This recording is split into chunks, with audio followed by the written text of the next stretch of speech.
యోగాసనాలు మానసిక ఉల్లాసానికి, శరీర దారుఢ్యానికి దోహదం చేస్తాయని జిల్లా ప్రధాన న్యాయమూర్తి పసుపులేటి చంద్రశేఖర ప్రసాద్ అన్నారు.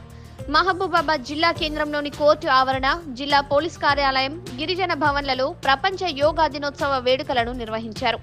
జిల్లా కోర్టు ప్రధాన న్యాయమూర్తి పసుపులేటి చంద్రశేఖర ప్రసాద్ యోగాసనాలు వేసి యోగా ప్రాముఖ్యతను వివరించారు.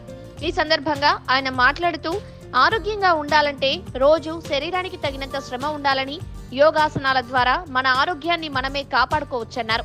ఈ యోగా ప్రాముఖ్యతను గుర్తించి ప్రపంచంలో 177 దేశాలు ఆచరిస్తున్నాయని తెలిపారు. అంతర్జాతీయ యోగా దినోత్సవ శుభాకాంక్షలు తెలియజేస్తూ మన ఆరోగ్యాన్ని కాపాడటానికి ప్రతి పౌరుడు కూడా ఈ యోగాని నిత్యం ప్రాక్టీస్ చేస్తున్నట్లయితే మనకు కావాల్సిన ఆరోగ్యం చేకూరుతుంది.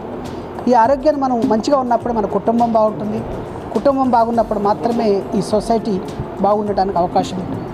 మనకు గవర్నమెంట్ కూడా ప్రత్యేకమైనటువంటి చొరవ తీసుకొని మనకు కావాల్సినటువంటి యోగా దినోత్సవాలు ఎట్లనన్నా జనంలో ముందుకి అవగాహన కల్పిస్తూ మనకు కావాల్సినటువంటి ఏర్పాట్లు కలిగించేందుకు దీన్ని వినియోగం చేసుకుంటూ మనందరం కూడా ముందుకు సాగాలని, ప్రతి పౌరుడు ఈ యోగాని అలవర్చుకొని తన ఆరోగ్యాన్ని కాపాడుకొని ఈ సొసైటీని కూడా బాగు చేసుకుంటాడని ఆలోచిస్తూ అందరూ ముందుకు రావాలని కోరుతూ ఈ యోగా కార్యక్రమంలో జిల్లా అడిషనల్ ఎస్పీ చెన్నయ్య, యోగా గురువులు శ్రీనివాస్, ఓం నారాయణ, న్యాయవాదులు, సిబ్బంది తదితరులు పాల్గొన్నారు.